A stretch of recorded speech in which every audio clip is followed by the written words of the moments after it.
What's happening? I'm Jonah and Vic from Channel 2 Sports alongside Vic Carucci. It's Tuesday, which means we're doing our Bills breakdown. It's Week 13. Bills getting ready to play the Patriots for the first time this season, but we got to go back to Week 12. A big win over the Chiefs to keep the playoff hopes alive. Still in the hunt very much. 16-10 win in Kansas City. And in typical Bills fashion, the Bills win a game maybe they're not supposed to. How were they able to do that? First and foremost, it was defense. Playing the way it had played through much of the early part of the season, it was dominant. Give huge marks to Sean McDermott and Leslie Frazier for out-coaching Andy Reid and the rest of that Chiefs offensive staff. They came up with coverages that confounded Alex Smith, that caused him to hold the ball longer than he wanted. He did not know what he was looking at various times, many times throughout the game. And then the pressure packages that they used and the way they used personnel, moving Kyle Williams around, moving Lorenzo Alexander to more of a pass rush position, and then just utilizing different people within that front in different ways. And I think for the most part, the Chiefs saw a Bills team on the field that they didn't quite see or totally comprehend when they studied video. Well, those were two teams that were kind of stumbling into that matchup. The Chiefs had lost 4 of 5. The Bills obviously on that horrendous 3-game losing streak, all of them blowout losses. But now looking ahead, still very much in the playoff picture here. The Bills are the first team out. The Ravens now hold that second wild card after their win on Monday night. But Kelvin Benjamin, the Bills receiver, news comes out this week. Bills head coach Sean McDermott confirmed that it's a torn meniscus. He still labels Benjamin as day-to-day, though. He's usually pretty generous with how he lists the injuries. Yeah. Meniscus injuries are typically 4 weeks at least, minimum games missed. I'm not sure if the head coach here confuses days with weeks because I know Cordy Glenn has been listed as day-to-day. He's missed 3 games. Months. For months, yeah. So let's maybe kind of use a lot of caution with the day-to-day designation, and it's not going to drift out of my space here in terms of the medical part of this, but a torn meniscus, just listening to what other medical experts who have observed this and who aren't treating Benjamin say, that basically this is the kind of thing that does take a while to heal, could involve surgery. Maybe the surgeries happen, they didn't announce it or whatever. Those bits of speculation are out there, but maybe the good news is that it's the kind of thing that he could possibly return from before the season's over. Yeah, I would think if the Bills are still in the hunt, maybe the last couple of weeks of the season, if he's healthy enough, maybe he'll come back then. Important to point out, though, with Benjamin out, that's a big loss for this offense. Oh, yeah. Patriots coming to town this week. The first meeting between those two. The Patriots have won 7 games in a row. Stephon Gilmore, for all of his faults, at the beginning of the season, starting to turn it around. So the Bills' offense is going to, have quite the test now, because the Patriots' defense is not the same defense we saw those first 5 weeks. Jonah, it isn't. And this is so typical of the Patriots, where they do improve as the season goes on. And in this case, specifically with the defense, largely because players are getting to know each other. Newcomers to the team, like Stephon Gilmore and others, are trying to figure each other out, figure out what the scheme is all about, the coaching that they're getting, the coaches learning them, and vice versa. So some of that, a lot of that, has caused this team to start slowly, and of course they had those 2 losses to begin the year, but pick up steam as they've gone along. This defense has really proven to be one of the stronger points, when in fact a lot of people watching the Patriots thought it would be a weakness, a vulnerability. It's not to say that they lock it down completely and that there is no chance for the Bills or other teams to make some plays against them, because you can make some. But they're definitely playing better, and the fact that Gilmore is more comfortable with what he is doing is not good news for the Bills.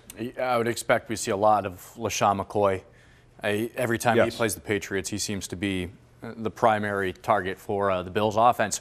But you can't talk about the Patriots without starting with number 12. And still at his age, what he's doing is incredible. Gronk is starting to turn it on at the right time, at a couple touchdowns against Miami. We say it every time the Bills play the Patriots. You got to get to Brady. You got to pressure him. But that's not exactly the MO of this Bills defense, because of that zone look. They're leaving a lot of holes open in that zone defense. How will the Bills be able to maybe stop the bleeding against Brady? Yeah, well, two different things. The zone looks that the Bills play and the openings that it creates for Brady or any other quarterback to exploit is one thing in terms of a defensive style. The other thing, though, is how you go about pressuring him or creating pressure through other means. And you saw in that Kansas City game, one of the things that served the Bills so well was causing Alex Smith, a veteran quarterback, to hold the ball longer than he wanted to because, again, he wasn't sure of what he was looking at and how they played their safeties, how they played the two-deep coverage, which they hadn't shown as often as before. Those types of things were new and different to the Chiefs. Now, the Bills will have to show some different things to Tom Brady, and there's very little, if anything, that he hasn't seen in all his years in the league, and that'll be a challenge.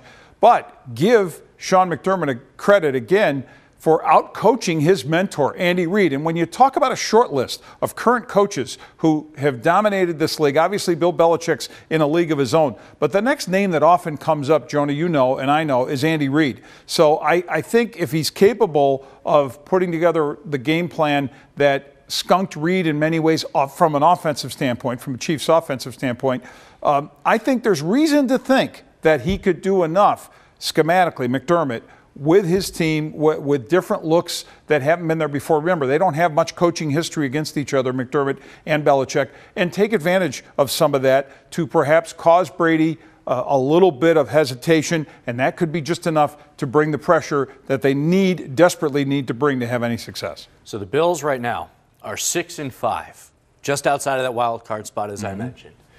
To get to the playoffs, to get to a wild card spot, realistically, what are we talking about? Probably 10 wins just to be safe, because 9-7 might get you there, but with tiebreakers coming into play and the fact that the Bills have to play the Patriots twice in the final 5 games,